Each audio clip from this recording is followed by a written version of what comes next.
الهی کتاب یعنی قرآن په سینو کې حفظ کړي. دا د امت صفت دی او دا د امت خاصیت دی. نن په دنیا کې 8 ارب انسانان پاتې کیږي. 8 ارب انسانان د 200 نه سوا مذهبونو باندې عمل کوي. دا امتیازی شان صرف اسلام ته الله ورکړی دی چې په دې کې مذهبي کتاب قرآن حکیم هغه خلق حفظ کوي هم او داغه حافظان هم په معاشره کې موجود دي. الحمدلله. جناب نبی کریم صلی الله علیه وسلم د امت دا امتیازی صفات چې کله موسی علیه السلام او قتل نو د الله نه سوال کوي یا رب افلا تجعلهم منهم امتی. خدایا دا کم صفات چې تا د نبی علیه السلام په امت کې پیدا کړی دا زما امت ته نه نصیب کړي. زما په امت کې غازیان دي، زما امت کې مجاهدین دي، زما په امت کې د تورات حافظان وي.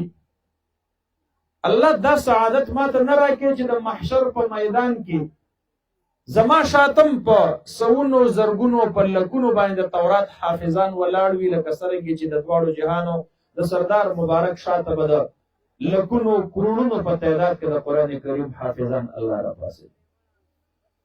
الله رب العالمین ورته او فرمایل تلک امه حبیبی محمد صلی الله علیه وسلم. نه نه نه نه دا امتیازی صفت بس صرف زد نبی مهربان رحمت للعالمین خاتم النبیین جناب محمد مصطفی طول صلی الله علیه وسلم دا امتیازی صفت بس صرف او صرف د هغه امت ته نصیب کوما.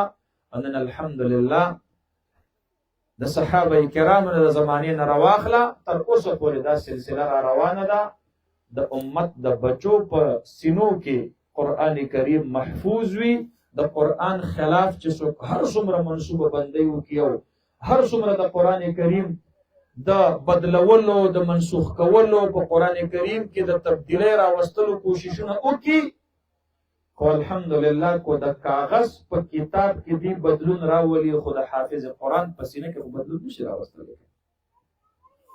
هندوستان کې یو زمانہ راغله چې انګریزان ډیر تنگ شو د مسلمانانو د جهاد نه، ځکه د فرنګیانو خلاف مسلمانانو غزا کوله، جهاد یې کو.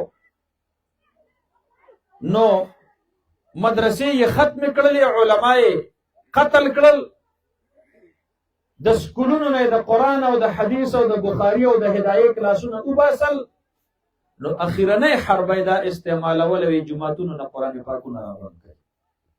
نو د ټول هندوستان د جماعتونو نه قرآن پاکونه راغونډول او په خرګاډو کې او په غواګاډو کې به دا کې خودل او بیا به د ریل سټیشن ته د یو انګریز سی آی ډي افسر داغه په نگرانی کې وړل او منصوبه دا جوړه کړې و چې د ریل د هغه روغ بوګي به تر نه ډکو او دریاب ته ورته و چې بس دا قرآن لکه څنګه چې عالم ختم کو مدرسه ختم کړل چې د قرآن د کتاب مقدس مکه نه پناش.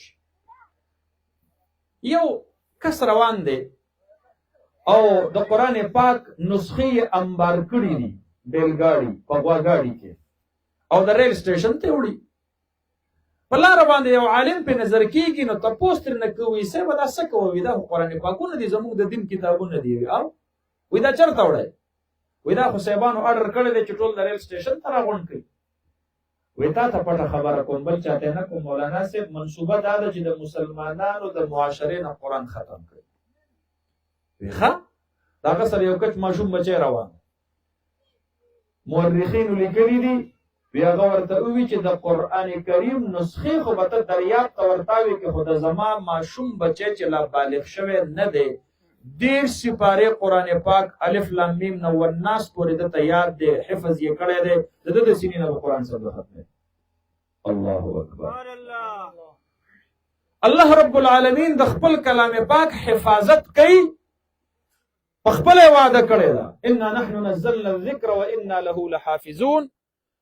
او د خپل کلام پاک د حفاظت د پاره الله رب العالمین بعضی سینې غوړه کوي، بعضی جبه الله رب العالمین منتخب کوي.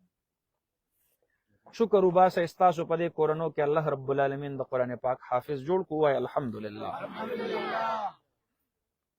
عالمانو سره مینه ساتئ، الله رب العالمین با د دې کلی په هر کور کې د قرآن کریم حافظ پیدا کوي ان شاء الله العزیز. صرف په یو پروس کلنی کال کې زمونږ د پاکستان مدرسو 1,07,000 حافظان د قرآن حکیم دی قوم له په تحفه کې ورکړي. 1,09,000 حافظان د قرآن حکیم،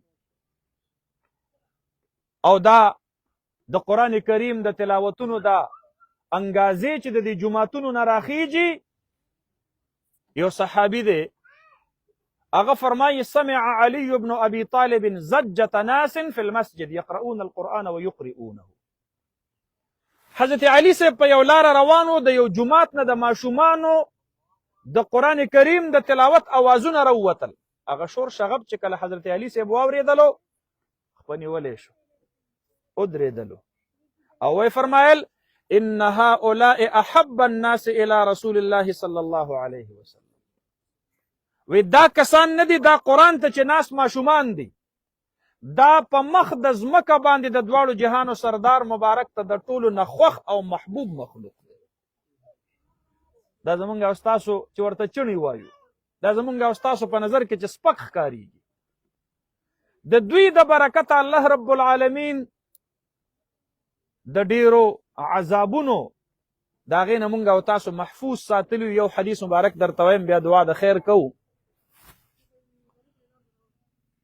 بیزاوی شریف کې امام بیزاوی رحمت الله علیه د سوره فاتحه په آخر کې د سوره فاتحه په فضایلو کې د حضرت حذیفه رضی الله عنه نه یو روایت را نقل کړی.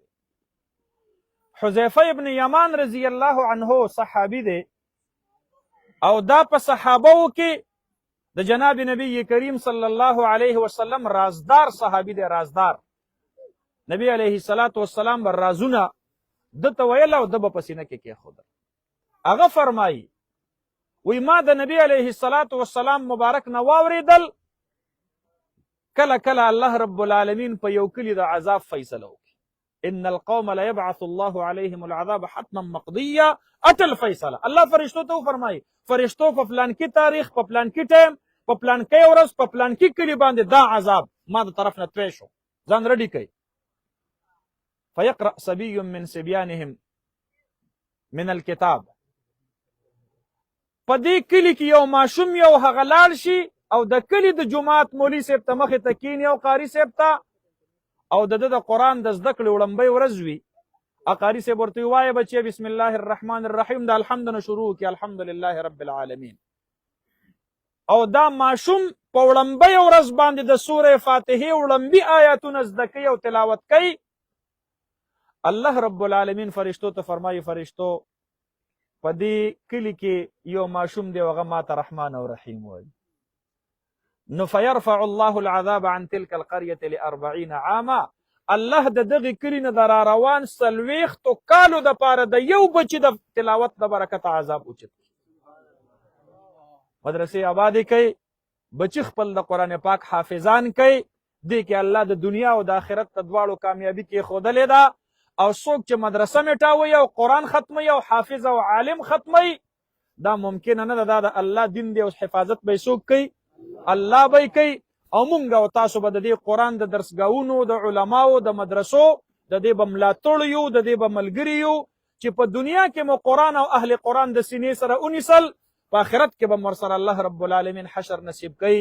د دې ماشوم بچي والد صاحب ته، د دوی رونو ته، د دوی پوره خاندان والو ته، قاری صاحب دي ته او د دې اساتذه کرامو ته او د پوره اهل محله او اهل علاقې ته په دغه عظیمه خوشحالۍ باندې مبارکي در کومه. الله رب العالمین دې زمونږ او ستاسو په خپلو کورونو کې د قرآن کریم حافظان او عالمان پیدا کړي. اقول قولي هذا استغفر الله لي ولكم ولسائر المسلمين واخر دعوانا ان الحمد لله رب العالمين.